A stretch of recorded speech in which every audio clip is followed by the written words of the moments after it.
আসসালামু আলাইকুম। আজকে আমরা একটু অঙ্ক সম্পর্কে জানব। আপনারা দেখেন 540 সংখ্যার কতটি ভাজক আছে। এটাতে বাংলাদেশ স্তরবন্ধ 2024-এ আসছিল। দেখে মনে হয় সহজ, কিন্তু না বুঝলে কঠিন হবে। এখানে কই দেওয়া আছে 18, ক্ষয় দেওয়া আছে 20, কই দেওয়া আছে 22, ক্ষয় দেওয়া আছে 24। তাহলে আমরা কোনটা একুরেট হবে? ঠিক আছে, তাহলে আমরা সমাধান করি। 540-কে আমরা ভাঙাই, ঠিক আছে। তাহলে এখানে যদি 2 দিয়ে ভাঙাই, 2 দুগুণে 4, হাতে 1, 2 সাথে 70, 2 পাশে 10, ঠিক আছে। 2 একে 2, 2 3 6, হাতে 1, 2 পাশে 10, ঠিক আছে। তাহলে আমাদের 2 দিয়ে ভাঙানো। এবার আমরা কি দিয়ে ভাঙাবো? 3 3 4 12, 3 5 15। আবার 3 দিয়ে ভাঙাই, 3 একে 3, 3 5 15, 3 দিয়ে ভাঙে 3 5 10। এই যে এটা আমাদের সমাধান। তাহলে আপনারা দেখেন এখানে 2 × 2, ঠিক আছে, 3 × 3 × 3 × 5। তাহলে আমাদের হবে কত? 540, তাই না?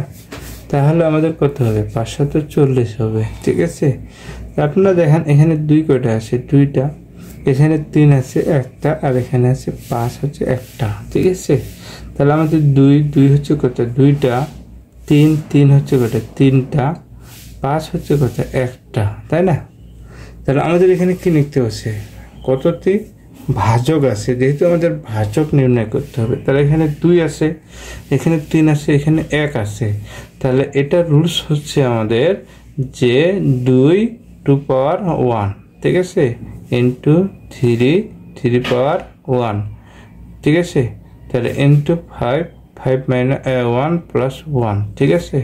তাহলে আপনারা দেখেন যে এখানে ভাজক আছে, তাহলে 3 ইন্টু কত? 4 ইন্টু 2। এই যে এটা হলো ভাজক নির্ণয় করার সূত্র, ঠিক আছে। তাহলে এখানে এই যে গুণফল যতগুলো করবো ততগুলো হচ্ছে আমাদের কি? ভাজক সংখ্যা। তাহলে আপনারা এখানে দেখেন 3 4 12, আর এখানে হচ্ছে আপনার 2। তাহলে 12 দুগুণে 24। তাহলে এখানে দেখেন এবার আমাদের অঙ্ক কোথায়? 24, 18 আছে 24, সেটা যদি 18 আছে সেটা আমাদের হবে না। এখানে আছে কত? 20 আছে, 20 হবে না। 22 আছে, 22 হবে না। আমাদের ক্ষয় দেওয়া আছে 24, ঠিক আছে।